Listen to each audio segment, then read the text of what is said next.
Rahul psychotherapist के office में बेचैन सा बैठा है। उसके हाथ कांप रहे हैं और आंखों में आंसू।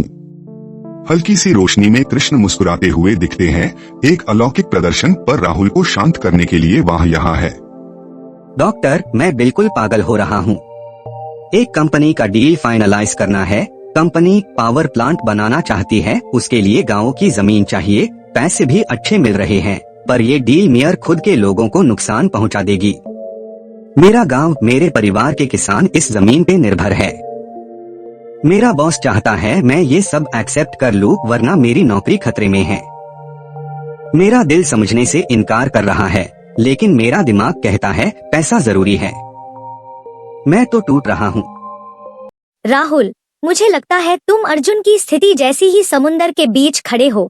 एक तरफ तेज लहर जो आपको आगे धकेल रही है, दूसरी तरफ उतनी ही तेज लहर जो आपको पीछे खींच रही है। आप ना आगे बढ़ पा रहे हो, ना पीछे लौट पा रहे हो, सिर्फ हिल रहे हो, घूम रहे हो, थक रहे हो। क्या तुमने गीता का वो श्लोक सुना है जहाँ अर्जुन भी अपने रिश्तेदारों को मारने से रोक लेता है? भगवद गीता चैप्टर 1 श्लोक 36। निहत्य धार्तराष्ट्रान्नः का प्रीतिः स्यात् जनार्दन पाप में वा श्रेयदस्मान हत्वैताना तायिना। कुरुक्षेत्र के युद्ध मैदान पर अर्जुन ने अपने ही रिश्तेदारों को लड़ाई में खड़ा देखा तो उसका शरीर कांपने लगा, मुंह सूखने लगा और मन व्याकुल हो गया। वह कहता है, मेरा पूरा शरीर कांप रहा है, मेरा मन भ्रमित है, सिर्फ विपत्ति के ही कारण दिख रहे हैं। ऐसे हिंसक लोगों को मारने से पाप हम पर आ जाएगा। इसलिए सही नहीं कि हम धृतराष्ट्र के पुत्रों और अपने ही बंधुओं को मारें। अर्जुन, पर मेरे लिए तो ये घर की परिस्थिति है, सिर्फ एक कॉन्ट्रैक्ट। बॉस को मेरा काम चाहिए, पैसा चाहिए, सक्सेस चाहिए, लेकिन मैं अपने ही पिताजी, अपने पिता के खेत, अपनी माँ बहनों के आस्था से कैसे खिलाफत करूं?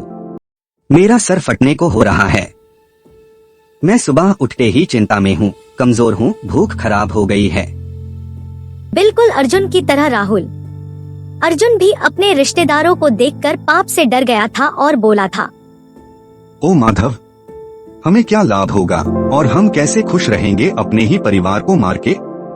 पाप अवश्य चढ़ जाएगा अगर हम ऐसे हिंसक लोगों को मारेंगे। अपने ही रिश्तेदारों को मारकर हम सुखी कैसे हो सकते? अर्जुन की ये शारीरिक और मानसिक अवस्था उसकी करुणा और भय को दर्शाती है। उसकी दयालु प्रवृत्ति और अपनों के लिए प्रेम से उसका मन भरा हुआ था, इसलिए उसने युद्ध में अपने बंधुओं को नुकसान पहुंचाने से मना कर दिया। इस श्लोक में अर्जुन दर्शाता है कि अपनों को नुकसान पहुंचाकर कोई सत्ता, सुख या धर्म प्राप्त नहीं होगा, बल्कि पाप और अंतरंग पतन ही मिलेंगे। ये संकट अर्जुन की अंतरात्मा संघर्ष को दर्शाता है। जब हमारा कर्म हमारे मूल्यों के विरुद्ध चला जाता है तो दिमाग में कॉग्निटिव डिसोनेंस हो जाता है, यानी अंतर्विरोध, जिसे हम महसूस करते हैं और जिससे मानसिक तनाव पैदा होता है। राहुल, तुम भी यही अनुभव कर रहे हो।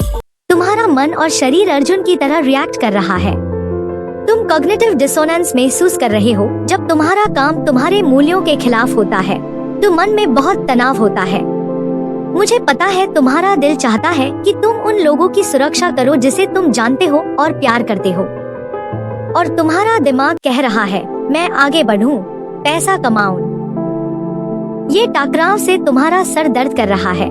तुम हैरेसमेंट, गिल्टी फील कर रहे हो। हाँ, हर पल गिल्टी लगती है। कैसे बैलेंस करूं? मैं कंफ्यूज हूँ। अपने लिए जी रहा हूँ या अपनों के लिए, समझ ही नहीं आ रहा। ये संकट समझदारी से सुलझा सकते हो। अर्जुन ने भी कंफ्यूजन में एक थेरेपी सेशन की तरह कृष्ण से संवाद किया। अब तुम्हें भी अपने अंदर की आवाज पर ध्यान देना होगा। सोचो, तुम्हारा कर्तव्य क्या है? किसी का हक लिए बिना सच्चाई के साथ जीना ही सच्चा धर्म है। गीता में भी लिखा है कि अपने कर्तव्य का पालन करो, फल की चिंता मत करो।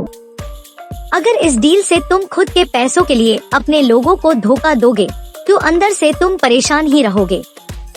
जब अपने कर्म पर अपने मन के सोच की जीत होगी, तभी तुम सचमुच सुखी बन सकते हो। अर्जुन को भी जब कृष्ण ने ज्ञान दिया तो उसने अपना संकल्प मजबूत किया। तुम्हें अपने फैसले में विश्वास और धर्म देखना होगा। दुख इस बात का नहीं कि डील छूट जाए, बल्कि असली दुख तो तब का होगा जब तुम अपने आंखों के सामने लोगों को उल्टा देखोगे। ये समस्या बहुत गहरी है, पर इसका हल है। तुम अपने बॉस से खुलकर बात कर सकते हो, सही फैसले के लिए समाधान ढूंढो। शायद कोई और रास्ता निकल आए जिसमें सब समुदाय को नुकसान ना हो।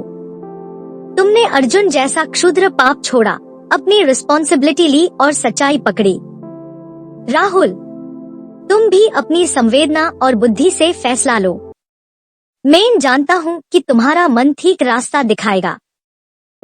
राहुल को कृष्ण की बातों से सुकून मिलता है। आंखों में एक चमक आ जाती है। वो गहरी सांस लेता है और हल्का सा मुस्कुरा के कहता है, कृष्ण जी, आप सही कह रहे हैं।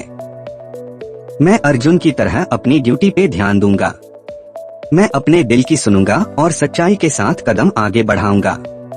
शुक्रिया आपका, अब मुझे रास्ता नजर आ गया है। थेरेपी सेशन के बाद राहुल में नई ऊर्जा और नया विश्वास आ गया। कृष्ण के ज्ञान से उसके अंदर स्थिरता और शांति पैदा हुई। उसने अपनी आत्मगंभीरता और धर्म संकल्प से समाधान ढूंढा, जिससे उसका मन शांत हुआ। कहानी का यही संदेश है, अर्जुन की तरह जब हम अपने कर्म को अपने अंतर्मन वैल्यूज के साथ तालमेल करते हैं, तभी हमें असली सुख और शांति मिलती है। भगवद गीता श्लोक 1:36 अर्जुन की मनोवैज्ञानिक स्थिति पर आधारित है, जिसे कॉग्निटिव डिसोनेंस की व्याख्या से समझाया गया कि ऐसे डिलेम्मास में मानसिक तनाव क्या होता है। मॉडर्न साइकोलॉजी कहती है कि अर्जुन जैसे मोरल संकट आज भी हमारी डिसीजन मेकिंग में जटिलता पैदा करते हैं। आज के समय में बहुत से लोग ऐसे फैसलों के सामने खड़े होते हैं जहां करियर और पैसा एक तरफ होता है और परिवार, समुदाय या अपनी वैल्यूज दूसरी तरफ। जैसे जब किसी व्यक्ति को प्रमोशन मिलने वाला हो, लेकिन उस प्रमोशन के लिए उसे अपने ही लोगों का नुकसान करना पड़े, तो उसका मन अर्जुन की तरह उलझन और दुख से भर जाता है। दिल कहता है ये गलत है, दिमाग कहता है मजबूरी है। इसी टकराव में व्यक्ति सही फैसला नहीं ले पाता, बेचैन रहने लगता है, गिल्ट और टेंशन महसूस करता है। ये अंदर का संघर्ष आज भी लोगों की जिंदगी का हिस्सा है। ऐसे समय में जरूरी होता है अपने विवेक, सोच को जगाना, अपनी वैल्यूज को समझना और मन को शांत करने वाली सही सलाह या मार्गदर्शन लेना। क्योंकि जब हम धर्म और संवेदना के साथ फैसला लेते हैं, तभी हम अपनी मानसिक शांति भी बचा पाते हैं। मिलते हैं नेक्स्ट थेरेपी सेशन में एक नए श्लोक के साथ। और हाँ, चैनल को सब्सक्राइब करना ना भूलना। राधे राधे।